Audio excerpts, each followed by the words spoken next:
वालेकुम, नमस्ते, सत श्री अकाल। कैसे हैं आप लोग? उम्मीद करती हूँ ठीक होंगे, खुश होंगे। मैं हूँ हदीका अली और मेरे साथ हैं तारिक नियाजी।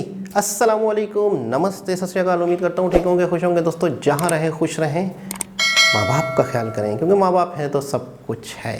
आज की हमारी वीडियो है, आज की हमारी वीडियो है एयर इंडिया से रिलेटेड। सो स्टार्ट करते हैं अपनी वीडियो को। Let's start. ओके गाइस, तो वीडियो का टाइटल है air India, Tata group, PM Modi airlines. से स्टार्ट करते हैं वीडियो को। 69 साल बाद आज एयर इंडिया की घर वापसी हो रही है। एक बार फिर से एयर इंडिया का स्वामित्व टाटा ग्रुप के पास आ गया। सरकार ने पिछले साल एयर इंडिया को टाटा सन्स के हाथों बेच दिया था।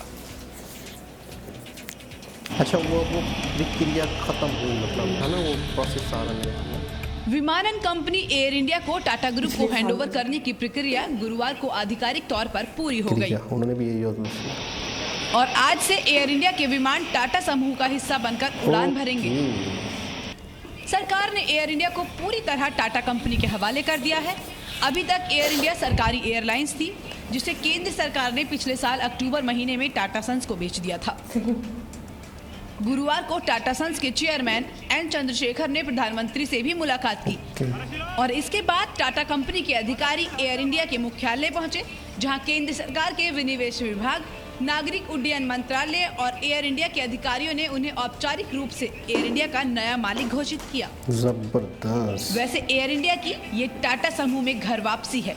इसकी शुरुआत 79 साल पहले 1932 में हुई थी। उस समय उद्योगपति जहांगीर रतन जी दादाभाई टाटा, उन्होंने इसकी स्थापना की थी और तब इसका नाम एयर इंडिया नहीं, टाटा एयरलाइंस हुआ करता था। दूसरे विश्व युद्ध के बाद जब विमान सेवाओं को दुनिया में फिर से बहाल किया गया,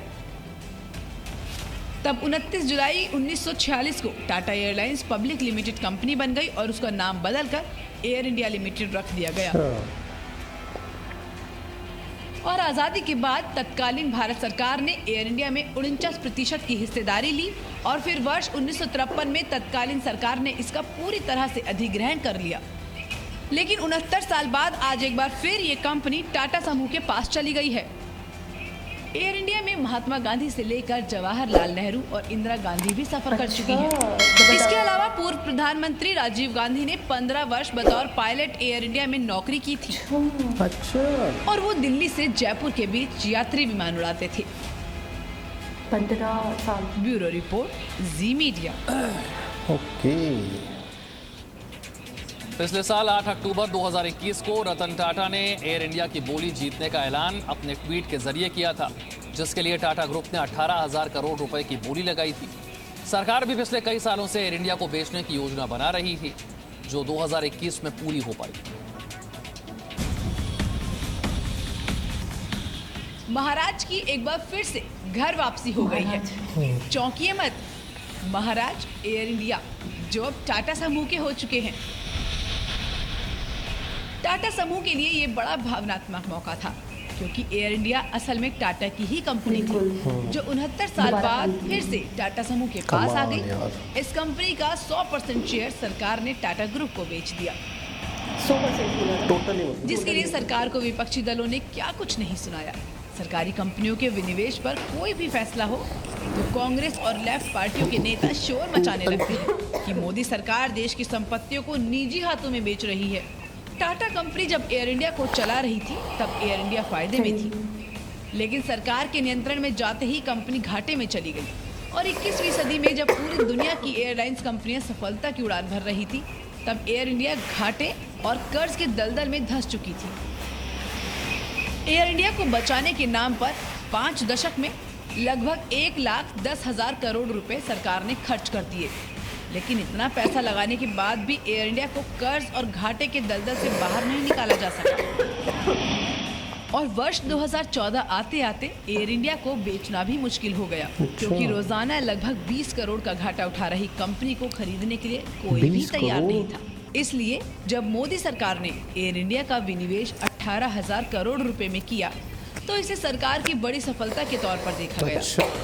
अंत में सरकार को एक खरीदार के रूप में टाटा समूह मिला, जिसका एयर इंडिया से पुराना नाता था।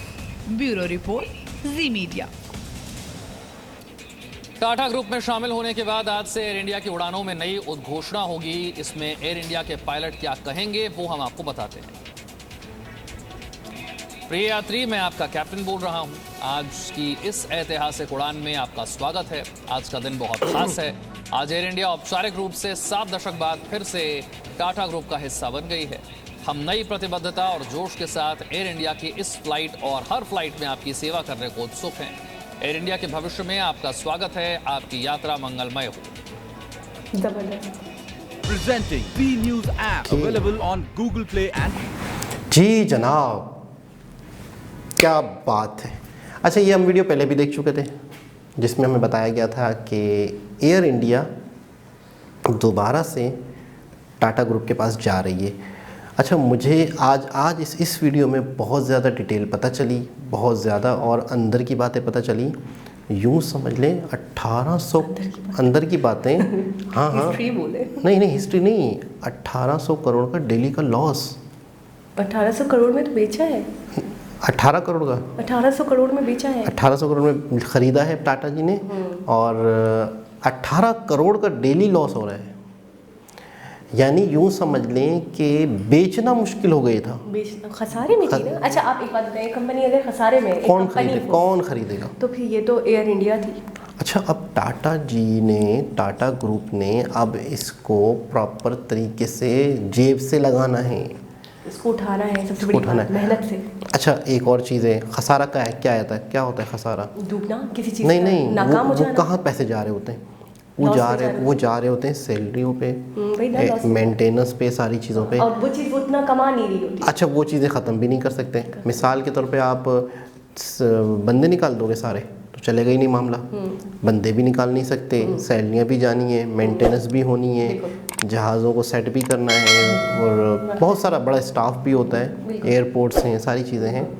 तो मुझे ये लग रहा है कि एक चीज़ जो ये तय हुआ होगा कि एम्प्लॉयमेंट ना निकले, क्योंकि जाहिर सी बात है, देखें अवाम है, इंडियन की अवाम है, ये सारी चीज़ें तय होंगी। इसके बावजूद अब मुझे लगता है कि यार 2-3 साल लगेंगे इसे अपने पैरों पर खड़ा होने में। मुझे ऐसा लगता है अगर अच्छे तरीके से टाटा ग्रुप जो है, मैं कहता हूँ बहुत अच्छे तरीके से मैनेज कर लेंगे, बहुत अच्छे तरीके से इसको अपने पैरों पे खड़ा कर देंगे। थोड़ा सा टाइम लगेगा, और इससे जो वहाँ के एम्प्लॉइज़ हैं या वहाँ के जो लोग हैं उन्हें भी खुशी हुई है। अच्छा, एक बात है, कोई भी गवर्नमेंट की चीज़ अगर प्राइवेट होती है दुख होता है। इसका मतलब पता है क्या होता है कि आपने किसी चीज़ को बेच दिया, लेकिन यहाँ पर दुख नहीं हो रहा किसी को, क्योंकि वो भी तो गवर्नमेंट के ही हैं, वो भी तो मुल्क के ही हैं। तो यहाँ पर वैसे ही अपनी इतनी इज्जत, अपनी मतलब अपने कामों से, कंट्री के लिए, अपने कंट्री की बहुत कुछ किया है, तो फिर उनको बेचते हुए तो किसी को बल्कि खुशी होगी। तो यहाँ पर वो मामला हाथ में जा रहे हैं, यहाँ पर वो मामला नहीं हो रहा, सक्सेसर की तरफ जाएगा। हाँ। और दूसरी बात ये है, मैं बस एक चीज़ सोच रही हूँ, किस्मत 1932 में बनी थी इनके, मतलब दादा परदादा ने उन्होंने बनाई थी, और ये ज़बरदस्ती लिया गया था ना। हाँ, और इसको ले लिया गया था। हमने एक वीडियो में देखा था कि गवर्नमेंट के अंडर में चली गई थी इनके, उन्हीं की, जमशेद रतन टाटा की। तो फिर उसके बाद अब मैं देख रही हूँ 7 दशक के बाद दोबारा वो चीज़ लौट आई है इनके पास। ऐतिहासिक दिन, मतलब बड़ी ही बात है, बहुत ही बड़ी बात है। वो कहते हैं ना, जो आपकी किस्मत में कोई आपसे छीन नहीं सकता। तो आज मैंने ये देखा, ये एग्जाम्पल एक सेट हुई है, और इससे पता चल रहा है कि वाकई अगर कोई चीज़ आपकी किस्मत में, आपके अबाउजात ने वो खो दी, गुम कर दी, या उनसे ले ली गई, और वो आपकी ही थी और आपके ही नसीब की थी, तो वो आपको लौट कर घूम फिर कर हर जगह घूम ले, लेकिन वो आएगी आपके पास ही। बहुत बड़ी बात है ये, बहुत बड़ी बात है। और इस इनके लिए बड़ा इमोशनल, जी जान लगा देंगे ये इनके लिए इमोशनल दिन था। हाँ, दिन था। और दूसरी बात, वो जी जान लगा देंगे। अब वो भी आप समझ रहे हैं क्यों लगा देंगे, इमोशनल टच होता है। जाहिर सी बात है, जो उनके अफाउस्ताद की, उनके विरसा, एक तरीके से विरासत जो उनके बनी थी, फिर उनके अंडर में नहीं रही, गवर्नमेंट के पास चली गई, तो अब वो उसको उठाने के लिए कुछ भी करेंगे। अच्छा, जैसे हमारे यहाँ के इलेक्ट्रिक प्राइवेट हुआ, हमें बुरा लगा। हमारे यहाँ कोई चीज़ गिरवी रख ली जाती है, बुरा लगता है। देखिए, निजी मामला, अगर निजी पर्सनल किसी कंपनी को दे दी जाए, प्राइवेट सेक्टर के पास चली जाए, कोई गवर्नमेंट की चीज़, तो हमें बुरा लगता है। ठीक है ना। तो मुझे ऐसा लगता है कि यहाँ पर जो टाटा ग्रुप है, इसने इंडिया का और इंडियन आवाम का भला ही सोचना है। भला ही सोचा है इन्होंने इन्होंने जो एयरलाइन लेंगे, तो तो ये तो इनका मेरे ख्याल में ऐसा है कोई इमोशनल टच होगा कि ये इससे कमाने का नहीं सोच रहे होंगे कि इससे हमने बहुत कमाना है। इससे अभी भी वो मुल्क को सपोर्ट किया उन्होंने, मुल्क की सेवा करने का, आवाम की सेवा करने का ही सोच रहे होंगे। आपने मैसेज देखा, कितना खूबसूरत मैसेज था। बिल्कुल। तो मतलब अभी से ही उन्होंने स्टार्ट कर दिया है। और ये इस पे तो मैं बात नहीं कर पाऊंगी कि एम्प्लॉयमेंट वहाँ की चेंज हुई होगी या वहाँ जो भी वर्कर्स हैं वो चेंज हुए होंगे या नहीं होंगे। मैं समझता हूँ कि अगर एक्स्ट्रा वर्कर हुए किसी वजह से, बिला वजह हुए, लेकिन हमने ये भी तो देखा है ना कि टाटा जो है निकालते नहीं है अपने, वो वर्कर्स को बड़े मतलब अपने एम्प्लॉइज को बड़ा मतलब पहले ही परख कर रखते हैं। तो हो सकता है उनके पाए के ना भी हो, मैं भी चेंज कराऊं। लेकिन ये कि अभी तो आई है इनके पास, अब उनको चेंज, अब ये संभालेंगे, हाँ, अपने हिसाब से चीज़ों को करेंगे क्योंकि इन्होंने इदारे को बेहतर करना है। और ये भी बिल्कुल श्योर है, ये बात तो बिल्कुल श्योर है कि यकीनन बहुत टाइम लगने वाला है अभी इसको संभलने के, क्योंकि खसारे में थी कोई चीज़, उसको मतलब कामयाबी की तरफ लाना।